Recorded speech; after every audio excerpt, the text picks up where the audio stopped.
The Merchant of Venice. Antonio was a rich and prosperous merchant of Venice. His ships were on nearly every sea, and he traded with Portugal, with Mexico, with England, and with India. Although proud of his riches, he was very generous with them, and delighted to use them in relieving the wants of his friends, among whom his relation Bassanio held the first place. Now, Bassanio, like many another gay and gallant gentleman, was reckless and extravagant, and finding that he had not only come to the end of his fortune, but was also unable to pay his creditors, he went to Antonio for further help. "To you, Antonio," he said, "I owe the most in money and in love, and I have thought of a plan to pay everything I owe, if you will but help me." "Say what I can do, and it shall be done," answered his friend. Then said Bassanio, "In Belmont is a lady richly left, and from all quarters of the globe renowned suitors come to woo her, not only because she is rich, but because she is beautiful and good as well. She looked on me with such favour when last we met, that I feel sure that I should win her away from all her rivals for her love, had I but the means to go to Belmont, where she lives." "All my fortunes," said Antonio, "are at sea, and so I have no ready money. But luckily my credit is good in Venice, and I will borrow for you what you need." There was living in Venice at this time a rich money-lender named Shylock. Antonio despised and disliked this man very much, and treated him with the greatest harshness and scorn. He would thrust him like a cur over his threshold, and would even spit on him. Shylock submitted to all these indignities with a patient shrug, but deep in his heart he cherished a desire for revenge on the rich, smug merchant. For Antonio both hurt his pride and injured his business. "But for him," thought Shylock, "I should be richer by 500,000 ducats. On the market-place, and wherever he can, he denounces the rate of interest I charge, and worse than that, he lends out money freely."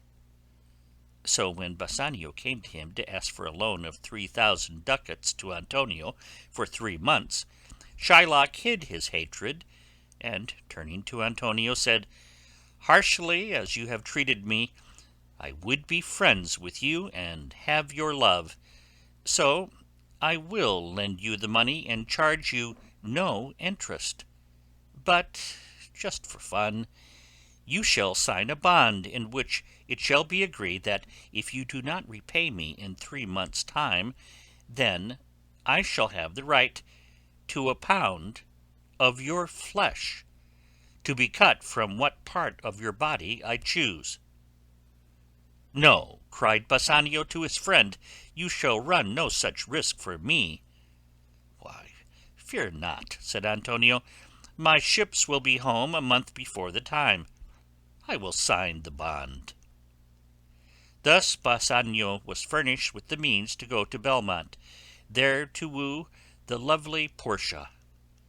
The very night he started, the money-lender's pretty daughter, Jessica, ran away from her father's house with her lover, and she took with her from her father's hoards some bags of ducats and precious stones.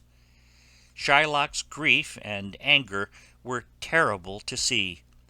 His love for her changed to hate. "I would she were dead at my feet, and the jewels in her ear," he cried. His only comfort now was in hearing of the serious losses which had befallen Antonio, some of whose ships were wrecked. "Let him look to his bond," said Shylock. "Let him look to his bond." Meanwhile, Bassanio had reached Belmont and had visited the fair Portia. He found, as he had told Antonio, that the rumour of her wealth and beauty had drawn to her suitors from far and near, but to all of them Portia had but one reply. She would only accept that suitor who would pledge himself to abide by the terms of her father's will. These were conditions that frightened away many an ardent wooer, for he who would win Portia's heart and hand had to guess which of 3 caskets held her portrait. If he guessed aright, then Portia would be his bride. If wrong, then he was bound by oath never to reveal which casket he chose, never to marry, and to go away at once. The caskets were of gold, silver, and lead. The gold one bore this inscription: "Who chooseth me shall gain what many men desire." The silver one had this: "Who chooseth me shall get as much as he deserves," while on the lead one were these words: "Who chooseth me must give and hazard all he hath." The Prince of Morocco, as brave as he was black, was among the first to submit to this test. He chose the gold casket, for he said neither base lead nor silver could contain her picture. So he chose the gold casket, and found inside the likeness of what many men desire, death. After him came the haughty Prince of Aragon, and saying, "Let me have what I deserve, surely I deserve the lady," he chose the silver one, and found inside a fool's head. "Did I deserve no more than a fool's head?" he cried. Then at last came Bassanio, and Portia would have delayed him from making his choice from very fear of his choosing wrong, for she loved him dearly, even as he loved her. "But," said Bassanio, "let me choose at once, for, as I am, I live upon the rack." Then Portia bade her servants to bring music and play while her gallant lover made his choice, and Bassanio took the oath and walked up to the caskets, the musicians playing softly the while. "Mere outward show," he said, "is to be despised. The world is still deceived with ornament, and so no gaudy gold or shining silver for me. I choose the lead casket. Joy be the consequence." And opening it, he found fair Portia's portrait inside, and he turned to her and asked if it were true that she was his. "Yes," said Portia, "I am yours, and this house is yours, and with them I give you this ring, from which you must never part." And Bassanio, saying that he could hardly speak for joy, found words to swear that he would never part with the ring while he lived. Then, suddenly, all his happiness was dashed with sorrow, for messengers came from Venice to tell him that Antonio was ruined, and that Shylock demanded from the Duke the fulfilment of the bond, under which he was entitled to a pound of the merchant's flesh. Portia was as grieved as Bassanio to hear of the danger which threatened his friend.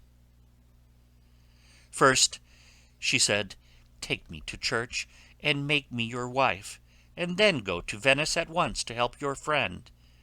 You shall take with you money enough to pay his debt 20 times over." But when her newly made husband had gone, Portia went after him, and arrived in Venice disguised as a lawyer, and with an introduction from a celebrated lawyer, Bellario, whom the Duke of Venice had called in to decide the legal questions raised by Shylock's claim to a pound of Antonio's flesh. When the court met, Bassanio offered Shylock twice the money borrowed, if he would withdraw his claim, but the money-lender's only answer was, "If every ducat in 6,000 ducats were in 6 parts, and every part a ducat, I would not draw them. I would have my bond." It was then that Portia arrived in her disguise, and not even her own husband knew her. The Duke gave her welcome on account of the great Bellario's introduction, and left the settlement of the case to her. Then, in noble words, she bade Shylock have mercy, but he was deaf to her entreaties. "I will have the pound of flesh," was his reply. "What have you to say?" asked Portia of the merchant. "But little," he answered. "I am armed and well prepared."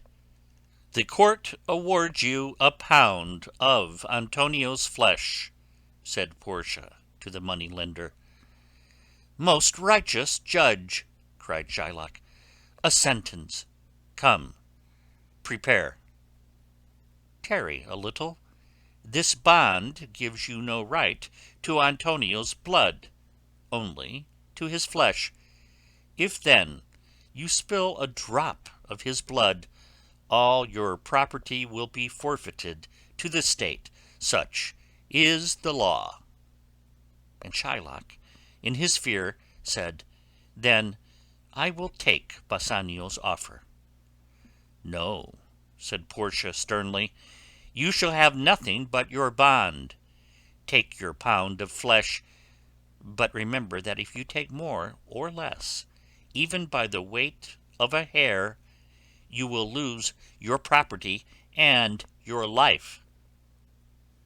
Shylock now grew very much frightened. "Give me my 3,000 ducats that I lent him, and let him go." Bassanio would have paid it to him, but said Portia, "No, he shall have nothing but his bond." "You, a foreigner," she added, "have sought to take the life of a Venetian citizen, and thus by the Venetian law your life and goods are forfeited. Down, therefore, and beg mercy of the Duke." Thus were the tables turned, and no mercy would have been shown to Shylock had it not been for Antonio.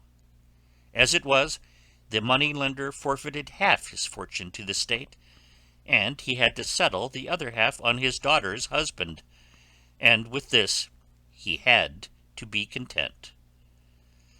Bassanio, in his gratitude to the clever lawyer, was induced to part with the ring his wife had given him, and with which he had promised never to part, and when, on his return to Belmont, he confessed as much to Portia, she seemed very angry, and vowed she would not be friends with him until she had her ring again. But, at last, she told him that it was she who, in the disguise of the lawyer, had saved his friend's life, and got the ring from him. So Bassanio was forgiven, and made happier than ever to know how rich a prize he had drawn in the lottery of the caskets.